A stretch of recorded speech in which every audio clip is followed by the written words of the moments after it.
TV जनता की आवाज़, मैं हूँ आपके साथ साजन, मुकेश कुमार कैमरामैन के साथ। आज हम चाँद प्रखंड के पहाड़ी गांव में आए हुए हैं। यहाँ पे अनिल कुमार जी हैं जो बाबा साहब के अनुयायी हैं, फॉलोअर हैं। हम इनसे जानना चाहते हैं कि आप बाबा साहब के विषय में क्या कहना चाहते हैं।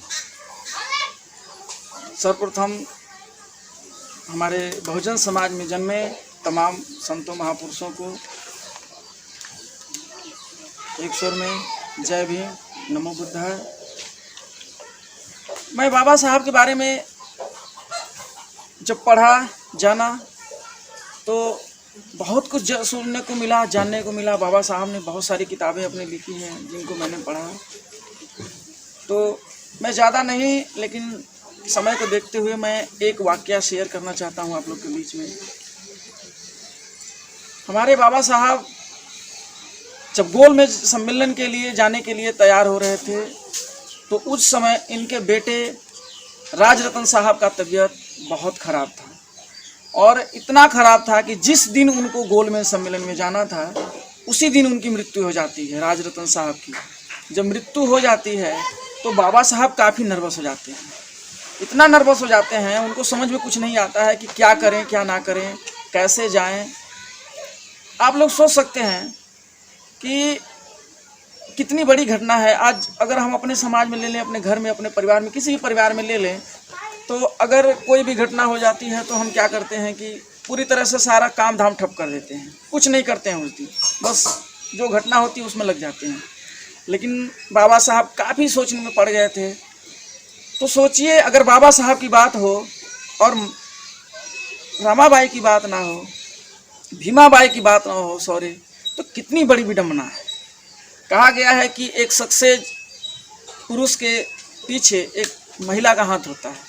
तो कहीं न कहीं बाबा साहब का जो बहुत बड़ी सपोर्टर थी वो थी माता भीमाबाई।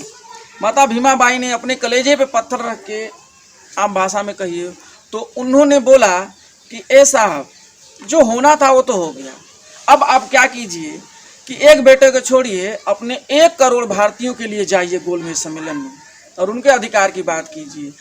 ये बात सुन करके बाबा साहब की जान में जान आ गई और उन्होंने गोलमेज सम्मेलन में जाने का निश्चय किया और गया। और जब बाबा साहब ने गोलमेज सम्मेलन में गया, सोचिए वो समय कैसा रहा होगा कि जब बाबा साहब के राजरतन 16 साल के बेटे घर में मरे पड़े हैं और वो व्यक्ति हमारे और आपके अधिकार के लिए बात करने गोलमेज सम्मेलन में गया। और हम क्या हैं, उस व्यक्ति का नाम तक नहीं लेते हैं, नाम का छोड़िए, अपने घर में एक फ़ोटो तक नहीं रखते हैं।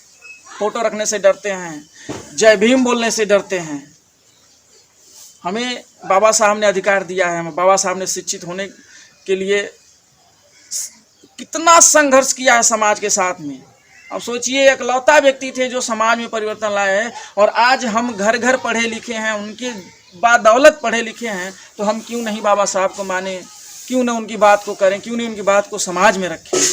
क्योंकि ये जो सब कुछ मिला है, आज हम आपके सामने कैमरे में या टीवी पे बोल पा रहे हैं, तो ये सिर्फ और सिर्फ हमारे बाबा साहब B.R. अम्बेडकर का देन है, ना कि किसी देवी देवता भगवान का देन है।